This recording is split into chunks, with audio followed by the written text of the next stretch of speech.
चुनाव आयुक्त कल ही नियुक्त किए हैं, आज उन्होंने पदभार संभाल लिया है। क्या तैयारी कांग्रेस पार्टी की और कैसे आगे देखें? देखिए, पहले तो उत्सुकता से हम लोग तारीखों का इंतज़ार कर रहे थे। ये जैसे कहें कि चुनाव का सीज़न है, तो चुनाव के सीज़न में या त्योहारों के सीज़न में जब पता चल जाए त्यौहार कब है तो उसकी एक अपनी उत्सुकता होती है। अब हमारी तैयारी तो बहुत बहुत बेहतर है, आज से ही नहीं, जब से आपने देखा होगा 1-1.5 साल पहले से इंडिया गठबंधन या एक बड़े गठबंधन की जब बात चल रही थी और उसके साथ साथ करीबन सवा साल पहले राहुल जी ने भारत जोड़ो यात्रा चालू की थी।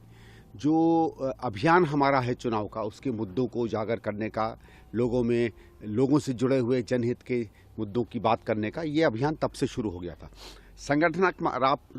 संगठनात्मक रूप में हमारे एक नए अध्यक्ष का चयन हुआ था, चुनाव हुआ था, जो एक प्रक्रिया आप देखिए किसी और पार्टी में नहीं है। और अभी जो गैर लोकतांत्रिक बदलाव सब आए हैं बीजेपी में कि अब कोई चुनाव नहीं होगा, सब ऊपर से अपॉइंट होंगे, वो इस बात को भी दिखाता है कि एक ही लोकतांत्रिक दल है, वो कांग्रेस है।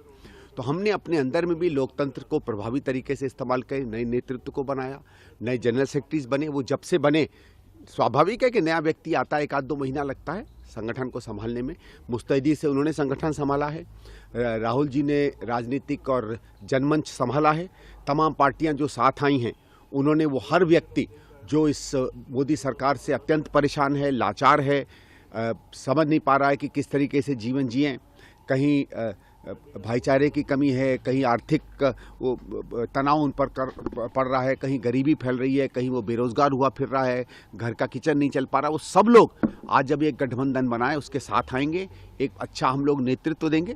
तो जो मैंने ये बातें कही, ये इसको दर्शाना चाह रही थी कि एक तरीके से जनमानस में जो राजनीतिक तैयारी होती है वो पूरी हो गई है।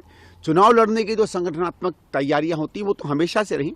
जब हमारे कैंडिडेट देखिए करीबन 80-100 जगहों पर अनाउंस हो गए हैं और बाकी जगहों पे भी कुछ ही दिनों में अनाउंस हो जाएंगे, तो पूरी तरीके से हम लोग चुनाव में उतरेंगे।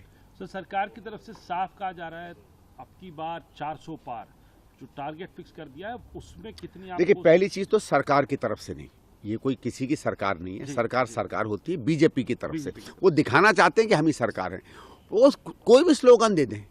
भाई यही तो सरकार की गारंटियों का ही नहीं पता चलता। 15 लाख की गारंटी भी थी, शायद साल में 1 करोड़ या 2 करोड़ नौकरियों की गारंटी थी, तो 10 साल में तो 20 करोड़ हो जाने चाहिए थे। 20 करोड़ नौकरियां तो छोड़ो, 6-7 करोड़ बेरोजगार हो गए इस देश में। ये तो कहते थे कि हम ऐसा विकास ले आएंगे कि घर घर जो है खुशहाली होगी। आप लोगों से पूछ लीजिए घर के बजट का क्या हाल है। जिस देश में ये माना जाता था कि समझ लीजिए काजू खाना, बादाम खाना लग्जरी की बात है, वहाँ टमाटर खाना लग्जरी की बात हो रही है, सामान्य तेल खरीदना लग्जरी की बात मानी जा रही है। तो वो इनकी क्या गारंटी है, क्या नहीं। हाँ, एक चीज़ है, इनकी गारंटी केवल ये है कि अगर हम फिर से सत्ता में आए तो हमारी लूट चालू रहेगी।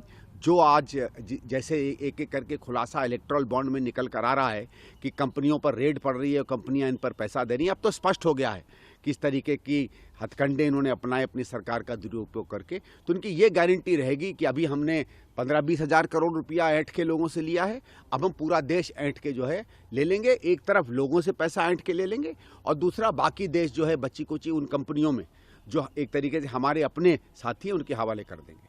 सर